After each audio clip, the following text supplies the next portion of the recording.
साल 2008 के मुंबई आतंकी हमले की यादें एक बार फिर से ताजा हो गई हैं और मन कहीं ना कहीं खट्टा हो गया है उन शहीदों के बारे में सोच के।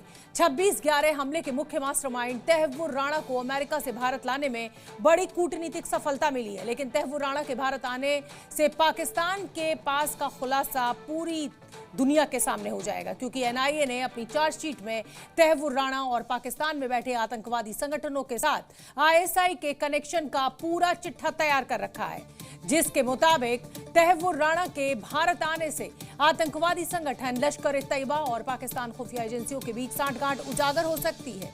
ये न केवल कानून बल्कि कूटनीतिक मोर्चे पर भी पाकिस्तान पर दबाव बनाने में मदद कर सकता है, क्योंकि राणा से एनआईए की पूछताछ में हाफिज सईद, जकीउर रहमान लखवी, सज्जाद मीर और हिजबुल मुजाहिदीन के प्रमुख इलियास कश्मीरी जैसे आतंकवादियों के नेटवर्क और आईएसआई से उनके संबंधों पर नई जानकारी मिल सकती है। क्योंकि जैसे ही तहव्वुर राणा भारत पहुंचा, उससे पहले ही पाकिस्तान में खलबली मच गई और पोल खुलने के डर से पाकिस्तान ने तहव्वुर राणा से अपना पल्ला झाड़ लिया।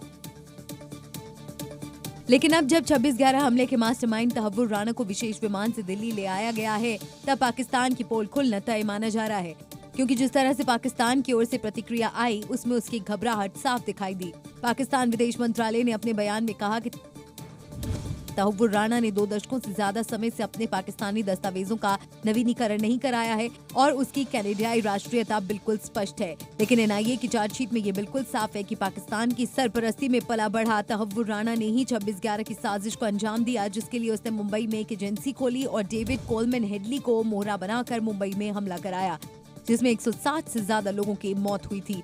इससे बहुत सारे पोल खुलेंगे जो पाकिस्तान की डीप स्टेट ने, आईएसआई ने ये सारा कांड किया, उसके लिए इन सब लोगों का अकाउंटेबल बनाना बहुत जरूरी है। पाकिस्तान आर्मी के 2 मेजर इसमें जो डेविड कोलमैन हेडली ने बताया है, जो इनको हैंडल कर रहे थे, क्या वो बिना आईएसआई चीफ के काम कर रहे थे उसकी मर्जी के बगैर? ये तहव्वुर हुसैन राणा ही था जिसने डेविड कोलमैन हेडली के लिए गाड़ी, ठहरने और ऑफिस की व्यवस्था करने के लिए निर्देश दिए थे। जांच में ये बात सामने आई है कि David Coleman Headley, Tahawwur Hussain Rana और हाफिज सईद, जकीउर रहमान लखवी, साजिद मजीद, अब्दुल रहमान हाशिम और मेजर इकबाल शामिल हैं। सभी ने मुंबई में आतंकी हमलों की साजिश में अहम भूमिका निभाई थी। मूल के आतंकवादी रिचर्ड कोलमैन हेडली के साथ मुंबई हमलों की साजिश रचने वाला तहव्वुर राणा 17 साल बाद भारत के चंगुल में आ ही गया। तहव्वुर राणा का प्रत्यर्पण मोदी सरकार के लिए बड़ी कूटनीतिक जीत बताया जा रहा है। 14 फरवरी को प्रधानमंत्री नरेंद्र मोदी की मौजूदगी में राष्ट्रपति ट्रंप ने तहव्वुर राणा को भारत को सौंपने का ऐलान किया था और इसके बाद से उसके डिपोर्ट करने की प्रक्रिया भी तेजी से चल रही थी और आज आखिरकार वो दिन आ ही गया जब 26 नवंबर 2008 में मुंबई को मिले जख्मों का हिसाब खाता होगा। और साल 2009 में गिरफ्तारी के बाद तहव्वुर राणा के प्रत्यर्पण को लेकर भारत ने तैयारी कर दी थी। 2011 में एनआईए ने राणा के खिलाफ चार्जशीट दाखिल की और 4 दिसंबर 2009 को पहली बार डिप्लोमेटिक चैनल से राणा के प्रत्यर्पण की मांग उठाई गई और आखिरकार वो दिन आ ही गया जब खुद अमेरिका के राष्ट्रपति डोनाल्ड ट्रंप ने पीएम मोदी के सामने इसका ऐलान भी कर दिया। हालांकि प्रत्यर्पण से बचने के लिए तहव्वुर राणा ने तमाम चाल चली, लेकिन वो भारत सरकार के मजबूत इरादों के आगे कामयाब नहीं हो पाया। तहव्वुर राणा ने अपनी याचिका में ये तक दावा किया था कि वो पार्किंसन रोग से पीड़ित है और भारत भेजे जाने पर उसे प्रताड़ित किया जा सकता है, लेकिन उसकी हर कोशिश नाकाम रही। उसने खुद को पाकिस्तानी मूल का मुस्लिम भी बताया था और कहा था कि भारत में उसे निष्पक्ष सुनवाई नहीं मिलेगी, लेकिन अमेरिकी कोर्ट ने उसकी सारी दलीलें खारिज कर दी और अब जब 26 नवंबर का गुनहगार भारत आ गया है, तो उन लोगों की गवाही भी सुन लीजिए जिनके अपने इस आतंकी हमले का शिकार हुए थे। तो पाकिस्तान में आज भी छुपकर बैठे जो आतंकवाद को पाल रहे हैं, जो आतंकवाद को बढ़ावा दे रहे, उन सभी का सामने नाम अभी आएगा, तो ये हमारी इंडियन गवर्नमेंट को अच्छी जीत मिल रही है। ऐसे टेररिस्ट लोगों को भर चौक में लाके उनका शरीर का एक एक अवयव काट के उसके ऊपर नमक छिड़क के ये लोग को सजा देनी चाहिए, ताकि आगे जाके पाकिस्तान के टेररिस्ट लोग जो प्रयास करते हैं अपने भारत देश के ऊपर हमला करने का, उसको पाबंदी लग जाए। 26 नवंबर 2008 ये वो तारीख है जिसे मुंबई और पूरा देश जिंदगी भर नहीं भूल सकता। आतंकी संगठन लश्कर-ए-तैयबा के 10 आतंकियों ने मुंबई पर खौफनाक हमला किया था। ताज होटल से लेकर ट्राइडेंट तक, नरीमन हाउस से लेकर सीएसटी रेलवे स्टेशन तक आतंकी अजमल कसाब समेत 10 आतंकियों ने मुंबई को लहूलुहान कर दिया था। कई जाबाज अफसर शहीद हुए थे, लेकिन उसके मास्टरमाइंड का अब हिसाब होगा। उत्तर प्रदेश का वोट युद्ध अब शहर से गांव की तरफ शिफ्ट हो चुका है। अखिलेश यादव पीडीए को साधने के लिए आओ गले मिले कार्यक्रम का आयोजन कर रहे हैं, तो अब बीजेपी ग्रामीण इलाकों में अपनी पैठ बनाने के लिए आओ गांव चले अभियान की शुरुआत कर चुकी है। उत्तर प्रदेश में पॉलिटिकल एक्सरसाइज उस लिहाज से भी अहम मानी जा रही है ताकि विधानसभा चुनाव से पहले हर वर्ग, हर समुदाय के वोटर को राजनीति के तहत साधा जा सके, क्योंकि बीजेपी समाजवादी पार्टी से लोकसभा चुनाव का बदला लेना चाहती है और अखिलेश यादव लोकसभा चुनाव के ग्राफ को और ऊपर लेकर जाने की कोशिश में है।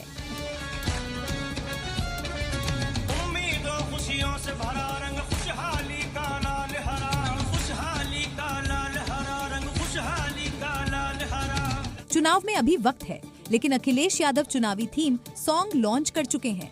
हालांकि बीजेपी भी समाजवादी पार्टी से एक कदम आगे अब गांव का रुख कर चुकी है। भारतीय जनता पार्टी गांव चलो अभियान शुरू कर चुकी है। भारतीय जनता पार्टी के कार्यकर्ता नेता गांव में जाएंगे और यूपी सरकार की नीतियों का प्रचार करेंगे। इस अभियान के लिए बड़े बड़े नेताओं की अलग अलग विधानसभा क्षेत्रों में ड्यूटी लगाई गई है। ये अभियान 10 से 13 अप्रैल तक चलेगा। बीजेपी के वरिष्ठ नेता और कार्यकर्ता घर घर दस्तक देंगे। केंद्र और प्रदेश सरकार का लेखा जोखा लोक दरबार में रखेंगे। 2027 चुनाव के लिहाज से अभियान बेहद अहम माना जा रहा है, यानी यूपी के सियासी समर में कूदने के लिए तैयारी विशेष है। बीजेपी इस बार 300 प्लस का टारगेट लेकर चल रही है। भाजपा लड़ती है और जनता के आशीर्वाद से, कार्यकर्ताओं के परिश्रम से जीतती है। 2027 में भी हम लोग 2017 दोहराएंगे, 300 से अधिक सीटें जीतेंगे। क्या बिहार से नीतीश कुमार को आउट करने की तैयारी चल रही है? क्या नतीजों के बाद एनडीए अगर जीतता है तो बिहार में बीजेपी का मुख्यमंत्री होगा? क्या बीजेपी नीतीश कुमार को दिल्ली भेजने की तैयारी में है? क्योंकि बिहार बीजेपी के बड़े नेता और पूर्व केंद्रीय मंत्री अश्विनी चौबे ने अब बड़ा बयान दे दिया है और इस बयान के मुताबिक नरेंद्र मोदी तो प्रधानमंत्री ही हैं, नीतीश कुमार को उप प्रधानमंत्री बनाने की बात कही गई है। अब सवाल ये भी खड़ा होता है कि क्या ये बयान बीजेपी के प्लान का हिस्सा है या अश्विनी चौबे के इस बयान से बीजेपी इत्तेफाक नहीं रखती? और अगर बीजेपी नीतीश कुमार को सच में उप प्रधानमंत्री बनाने की तैयारी कर रही है, जैसा कि अश्विनी चौबे दावा कर रहे हैं, तो क्या बिहार का मुख्यमंत्री फेस बीजेपी से होगा? जरा समझते हैं इस कहानी को। उनको उप प्रधानमंत्री का दर्जा प्रदान हो जाए तो एक बड़ी कृपा होगी। सियासत में कोई भी बयान यूं ही नहीं होता। अश्विनी चौबे जैसे अनुभवी नेता का बयान तो कतई नहीं। तो क्या माना जाए कि बीजेपी ने बिहार से नीतीश को बाहर करने का प्लान तैयार कर लिया? क्या नीतीश कुमार उप प्रधानमंत्री बनेंगे? क्या बिहार में एनडीए जीती तो बीजेपी का मुख्यमंत्री होगा? सवाल इसलिए क्योंकि अब तक जो बातें विपक्ष करता था, पहली बार पब्लिकली सत्ता पक्ष से भी वही आवाज आई है। और बिहार में ये राम लक्ष्मण की जोड़ी, हमारे नीतीश कुमार जी जो मुख्यमंत्री 20 साल से मुख्यमंत्री है, मामूली बात नहीं है। उनके लिए मुख्यमंत्री अब कोई बड़ी चीज नहीं, वो एक हम कह सकते हैं कि मुख्यमंत्री से उनका ओहदा बड़ा हो गया। मुझे ऐसा लगता है कि अब बिहार की इच्छा है कि हमारे नीतीश भाई देश के उस ऊंचाई को जहां से पूरे देश की मंत्रणा होगी, एनडीए के कन्वीनर बने, नरेंद्र भाई मोदी जी के टीम में उनको उप प्रधानमंत्री का दर्जा प्रदान हो जाए तो एक बड़ी कृपा होगी। सियासत में भावनाएं नहीं, भावनाओं में सियासत होती है। विपक्ष भी इस बात को बखूबी समझ रहा है। नीतीश कुमार जी जिस तरह से अचेत स्थिति में है, अब बीजेपी उनको किसी कीमत पर मुख्यमंत्री देखना नहीं चाह रही है। नीतीश कुमार जी की पार्टी को बीजेपी समाप्त कर चुकी है, अब सिर्फ विलय होना बाकी है, ये तो सबको पता है। यानी अश्विनी चौबे के बयान को विपक्ष बीजेपी की रणनीति बता रहा है और इसे नीतीश के खिलाफ साजिश करार दे रहा है। लेकिन सवाल ये है, क्या सच में बीजेपी नीतीश का रिटायरमेंट प्लान कर चुकी है? चुनावी बयार में बिहार पे पोस्टर वॉर की भी मार जो है वो बिहार के जो वोटर हैं वो देख रहे हैं, पटना की सड़कें हर दिन नए नए पोस्टर्स की गवाह भी बन रही हैं। इस बार लालू फैमिली पर पोस्टर के जरिए वार किया गया है। इन पोस्टर्स पर लिखा है कि सनातन के दुश्मनों को बिहार भूलेगा नहीं। पोस्टर के जरिए लालू सरकार की तुलना जंगल राज से भी की गई है और जनता को ये संदेश देने की कोशिश है कि बिहार में आरजेडी आई तो पुराने दिन यानी जंगल राज फिर से वापस आ जाएगा। लालू ने श्रीराम रथ यात्रा रोकी थी, तेजस्वी ने राम मंदिर का मखौल उड़ाया, बिहार वालों को पोस्टर से सनातन के दुश्मनों की याद दिलाया। जो कुछ भी ऊपर आपने देखा ये पोस्टर पर लिखी बातें और सियासी बिसाते हैं। कैसे, जरा वो समझ लीजिए। पोस्टर की पहली लाइन है, सनातन के दुश्मनों, यानी इस लाइन से बहुसंख्यक हिंदुओं को साधने की कोशिश की गई। दूसरी लाइन है, लालू ने श्रीराम रथ यात्रा रोकी, मकसद आरजेडी को हिंदुओं का विरोधी बताना।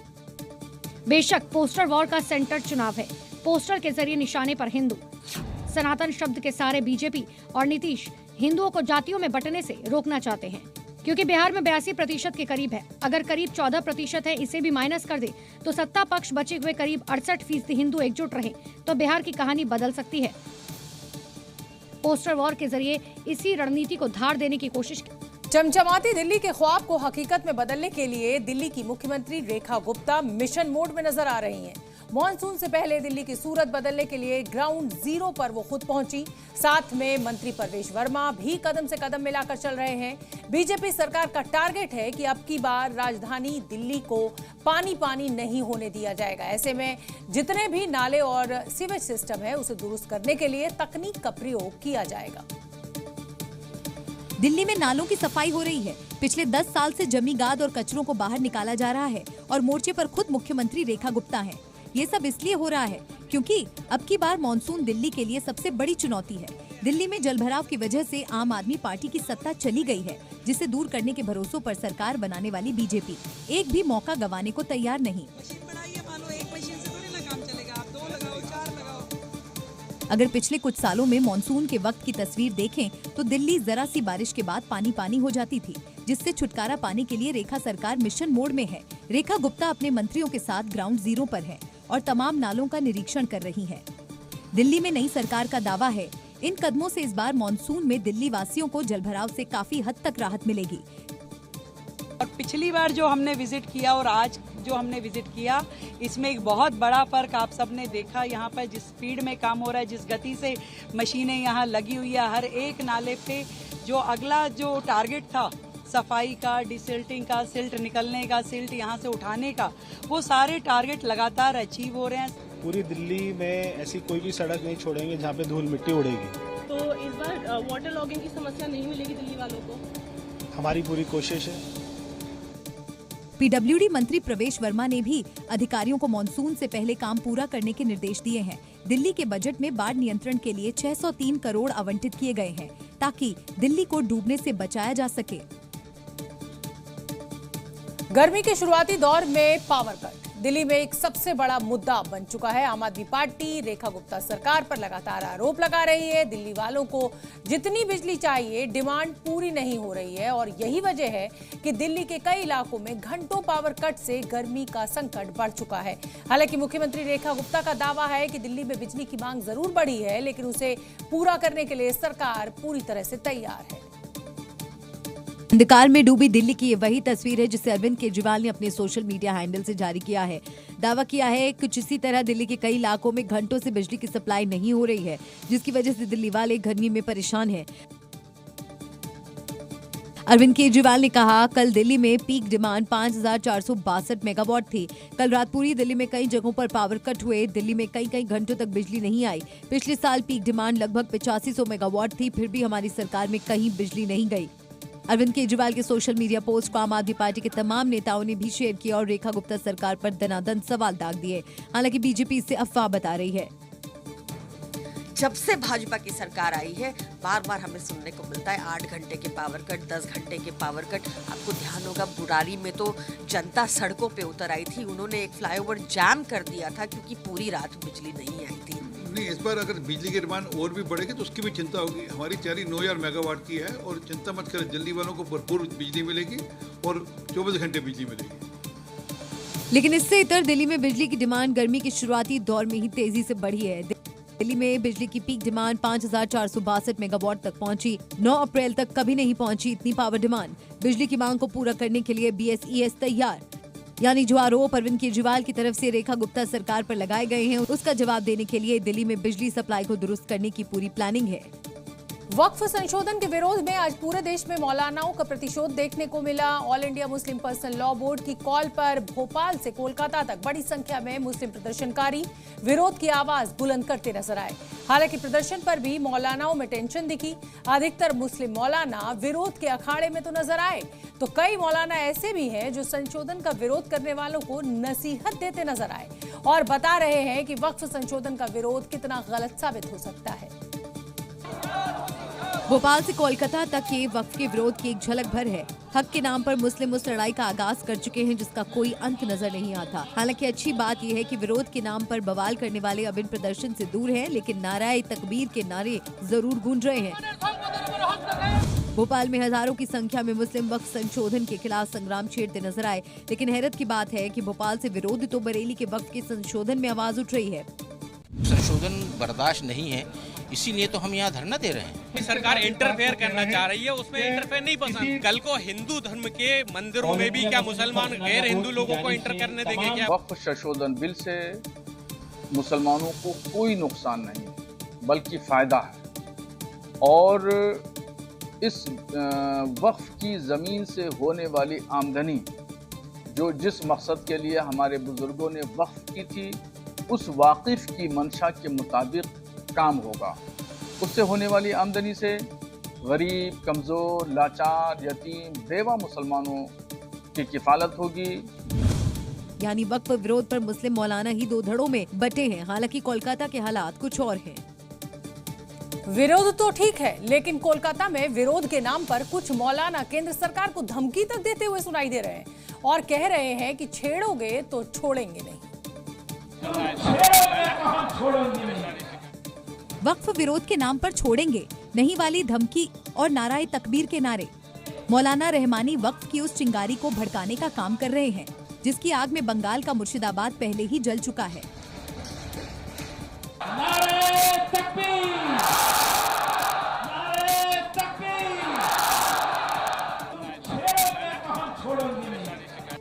कोलकाता में वक्फ विरोध के नाम पर मुस्लिमों को भड़का रहे ये मौलाना हैं नाखोदा मस्जिद वाले रहमानी, जो पार्लियामेंट को हिलाने की बात कर रहे हैं। कलकत्ता के रामलीला मैदान से लेकर के दिल्ली के रामलीला मैदान तक हम पहुंचेंगे और पार्लियामेंट को भी हिला करके रख देंगे। यानी बंगाल में विरोध की जिस चिंगारी में मुर्शिदाबाद चंद दिन पहले ही झुलस चुका है, क्या उसी आग में अब कोलकाता को सुलगाने की कोशिश कर रहे हैं मौलाना? क्योंकि इन भड़काऊ भाषणों का तो यही मतलब होता है। वक्फ संशोधन विधेयक 2025 का विरोध पूरे देश में हो रहा है, लेकिन पश्चिम बंगाल में ये विरोध अब हिंसक होता नजर आ रहा है और इसकी तस्वीरें आसनसोल से सामने आई हैं, जहां वक्फ के खिलाफ रैली में शामिल होने जा रहे लोगों ने रास्ते में जमकर हंगामा किया। और आसनसोल से गुजरने वाली कोना एक्सप्रेसवे पर एक व्यापारी की कार में तोड़फोड़ की गई। प्रदर्शनकारियों ने कारोबारी की कार को चारों तरफ से घेर लिया और कारोबारी को गेट खोलकर उतारने का प्रयास किया। गाड़ी पर लगातार हमले करते रहे। तभी एक शख्स गाड़ी के बोनट पर चढ़ गया और शीशे पर जोर से लात मारकर तोड़ दिया। आरोप है कि आसनसोल के रहने वाले दिनेश गरई 2 सुरक्षा गार्ड्स के साथ कहीं जा रहे थे। तभी रास्ते में वक्फ रैली में शामिल होने जा रहे लोगों की गाड़ी आगे निकालने को लेकर विवाद हो गया। आरोप ये भी है कि कारोबारी के सुरक्षा गार्ड ने गन निकाल ली थी, जिसके बाद हालात बेकाबू हो गए और प्रदर्शनकारियों ने हंगामा कर दिया। हालांकि मौके पर मौजूद पुलिसकर्मियों ने हालात को संभाल लिया और हंगामा करने से रोका। तो एक तरफ तो वक्फ बिल को लेकर बंगाल से बिहार तक मुस्लिम संगठन प्रदर्शन करते नजर आ रहे हैं, वहीं दूसरी तरफ बीजेपी का प्लान मुसलमान एक्टिव हो गया है। उसके तहत बीजेपी अब जन जागरण अभियान शुरू करने जा रही है। इसके लिए बीजेपी ने खास रणनीति बनाई है। बीजेपी के कार्यकर्ता मुस्लिम वर्ग के बीच जाकर नए कानून की खूबियां बताएंगे और इसी प्लान के तहत दिल्ली में बीजेपी मुख्यालय में एक कार्यशाला का आयोजन हुआ। बीजेपी के अध्यक्ष जेपी नड्डा ने इस कार्यशाला को संबोधित किया। इस दौरान बीजेपी के तमाम नेता और कार्यकर्ता भी मौजूद रहे। दरअसल वक्फ संशोधन बिल को लेकर जबरदस्त सियासत हो रही है। कुछ मुस्लिम संगठन विरोध प्रदर्शन कर रहे हैं। बंगाल से बिहार और मध्य प्रदेश तक मुस्लिम जमात के लोग सड़कों पर उतर आए हैं और नए वक्फ कानून को वापस लेने की मांग कर रहे हैं। इसलिए बीजेपी ने रणनीति बनाई है कि वो मुस्लिम वर्ग के बीच में जाएगी। बीजेपी के प्लान मुसलमान की रूपरेखा तय हो चुकी है। विपक्षी दलों के विरोध की काट के लिए देश भर में जन जागरण अभियान चलाने की तैयारी है।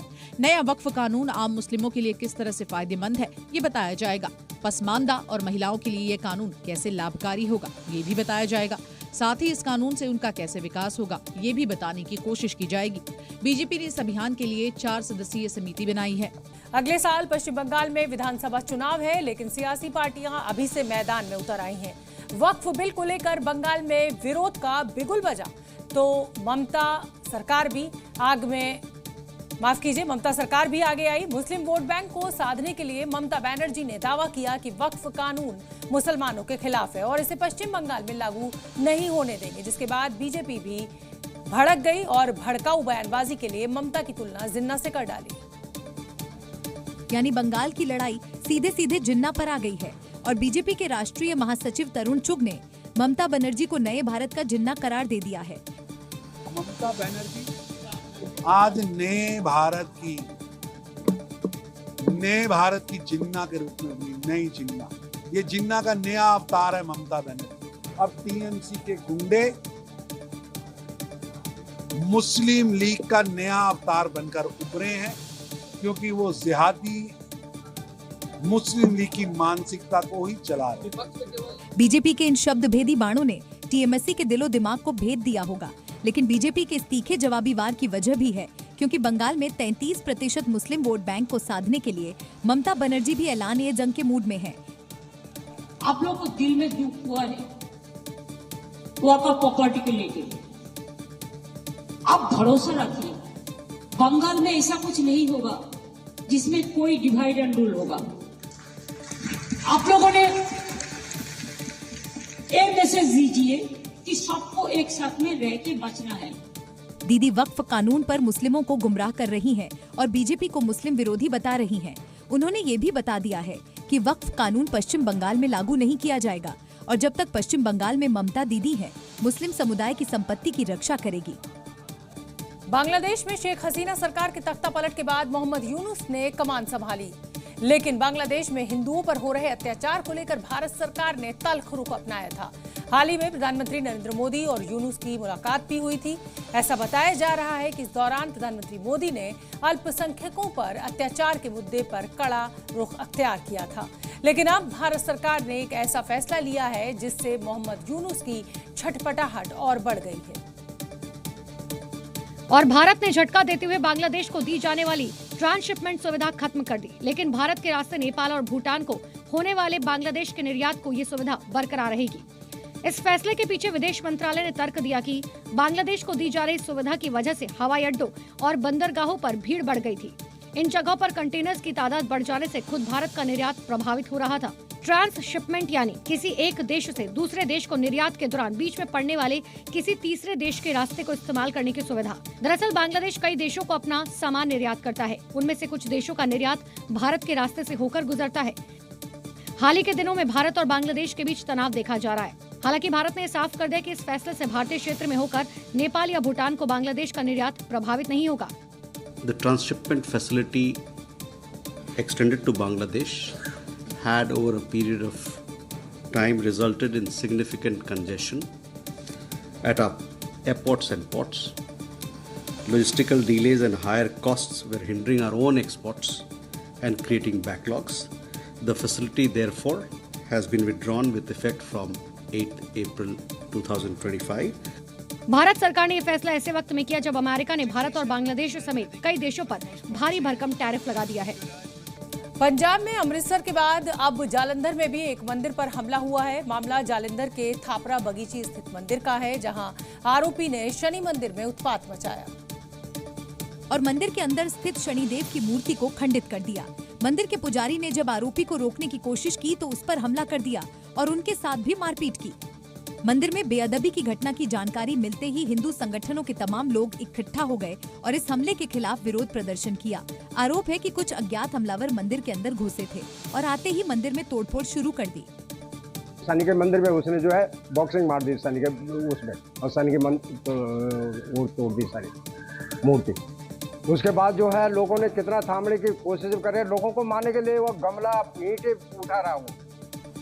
फिलहाल पुलिस ने केस दर्ज कर मामले की जांच शुरू कर दी है, लेकिन इस घटना के बाद से इलाके में तनाव का माहौल है और हिंदू संगठन आरोपियों के खिलाफ सख्त कार्रवाई की मांग कर रहे हैं।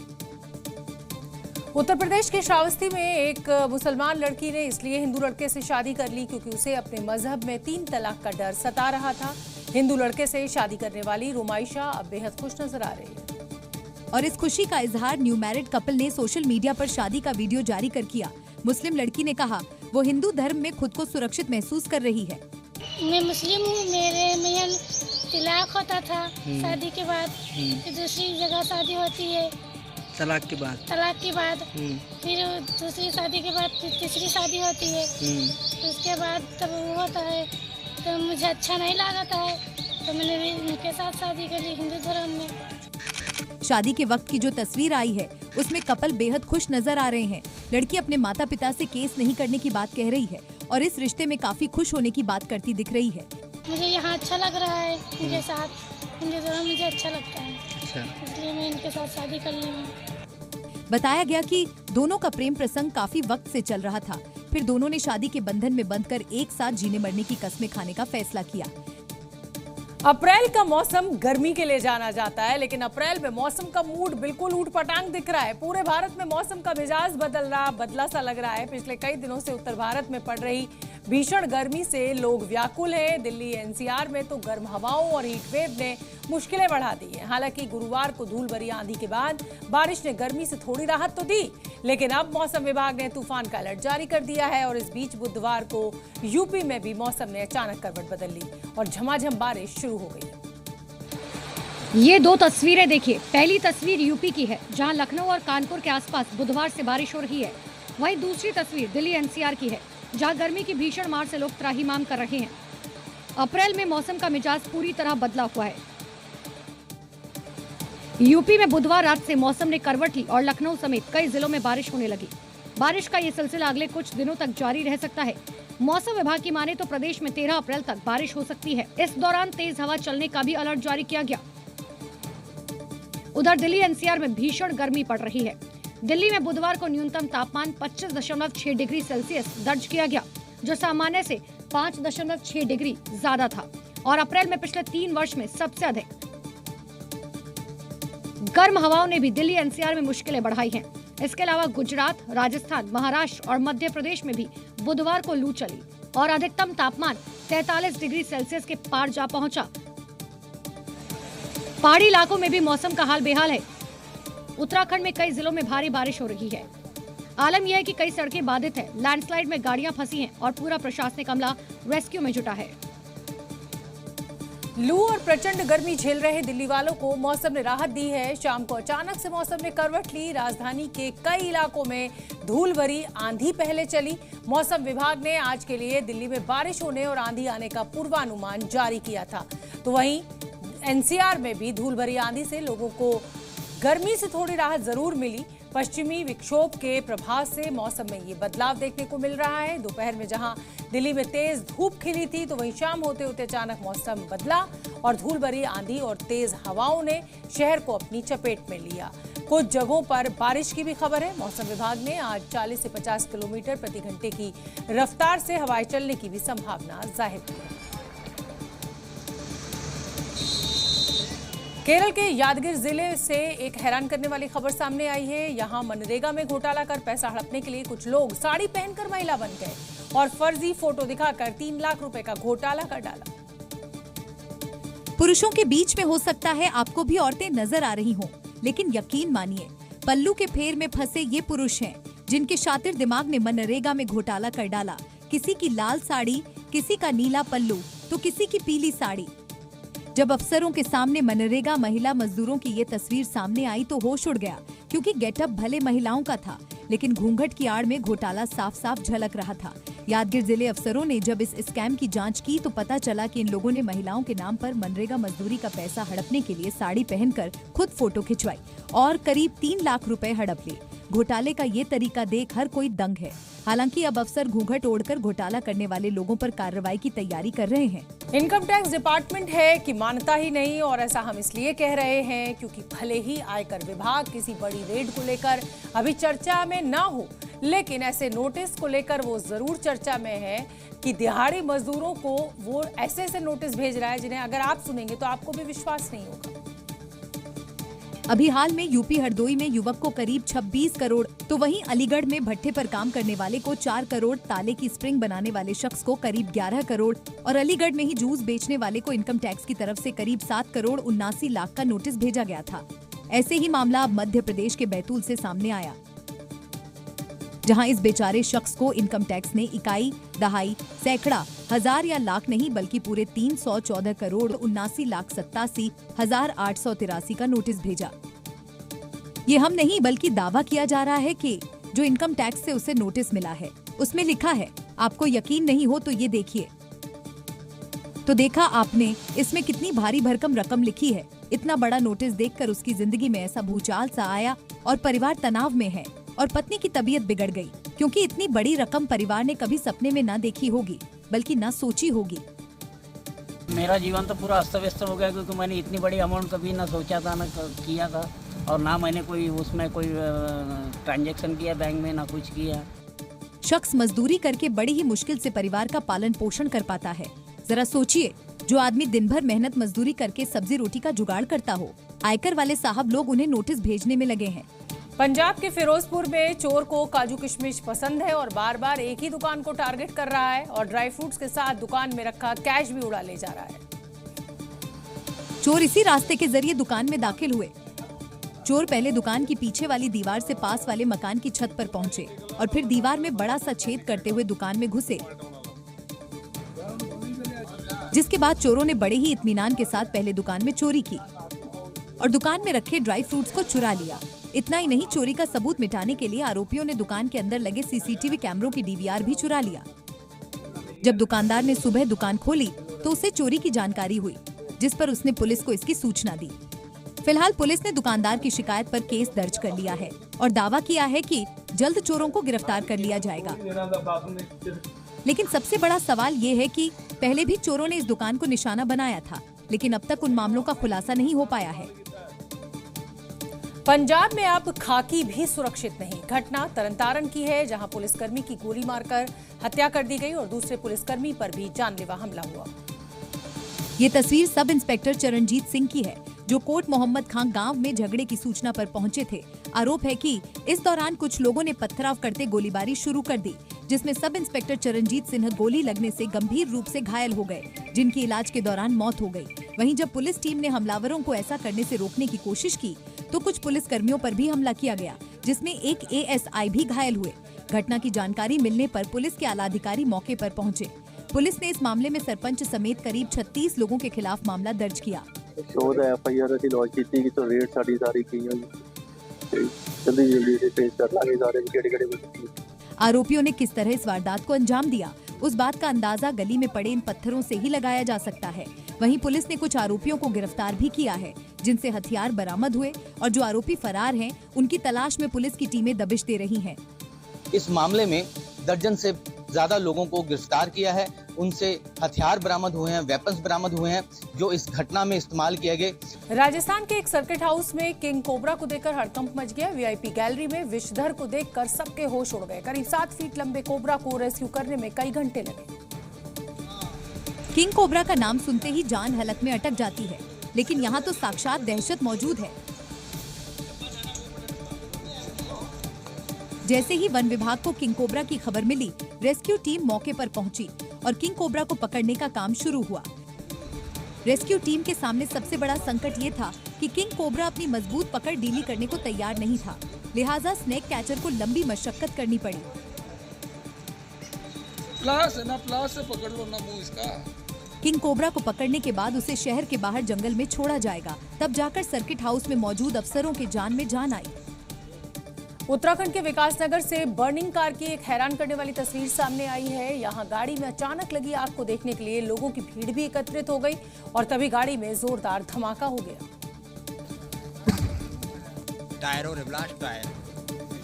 और आग का गोला बनी गाड़ी में धमाके के साथ पूरा इलाका दहल उठा। आसपास खड़े लोग भागने लगे और गाड़ी से ऊंची ऊंची लपटें उठने लगी।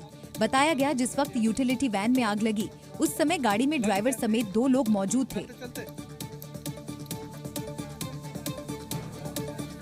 जिन्होंने मौका रहते कूदकर अपनी जान बचा ली। लेकिन लपटों का तांडव इतना भीषण था कि आग पर काबू पाने की सारी कोशिशें नाकाम रहीं। घटना की जानकारी मिलने के बाद मौके पर फायर ब्रिगेड की टीम भी पहुंची, लेकिन बमुश्किल आग पर काबू पाया जा सका। स्थानीय लोगों के मुताबिक पिकअप वैन में परचून का सारा सामान लदा था, जो जलकर राख हो चुका है।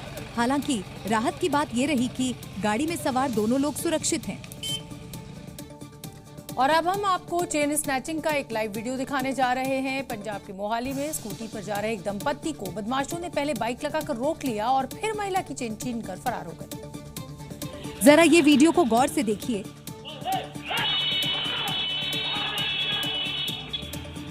स्कूटी पर जा रहे दंपत्ति के सामने अचानक एक मोटरसाइकिल ओवरटेक करके रुकी। इसके बाद मोटरसाइकिल से एक बदमाश नीचे उतरा। उसने अपने मुंह पर कपड़ा बांध रखा है।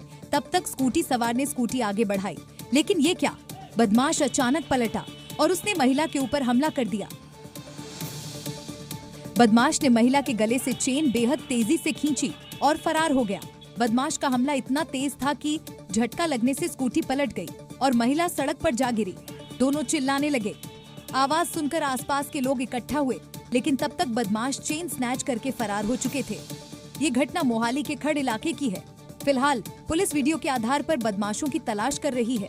उत्तर प्रदेश के मिर्जापुर में आग का तांडव देखने को मिला, जहां ट्रक और डंपर की आमने सामने भिड़ंत के बाद दोनों गाड़ियां बीच सड़क पर जलती हुई नजर आईं और इसमें एक ड्राइवर जिंदा जल गया। देखिए कैसे ट्रक और डंपर धू धू कर जल रहे हैं। आग इतनी भीषण थी कि उसकी लपटों को दूर से भी देखा गया और आसमान में आग की लपटें कई फीट ऊपर तक उठी। मौके पर लोगों की भीड़ थी, लेकिन वो आग के सामने बेबस नजर आई। देखिए, यह हादसा उस वक्त हुआ जब ट्रक और डंपर की जोरदार टक्कर हुई और फिर दोनों गाड़ियां बीच सड़क पर जलने लगी। बताया जा रहा है कि इस दौरान डंपर का ड्राइवर वहीं फंस गया, जिससे उनकी जलकर मौत हो गई। वहीं ट्रक में सवार लोगों ने किसी तरह कूदकर अपनी जान बचाई। आग लगने के बाद सड़क के दोनों तरफ कई घंटों तक ट्रैफिक बाधित रहा। सूचना पर पुलिस और फायर ब्रिगेड की टीमें पहुंची और कड़ी मशक्कत के बाद आग पर काबू पाया।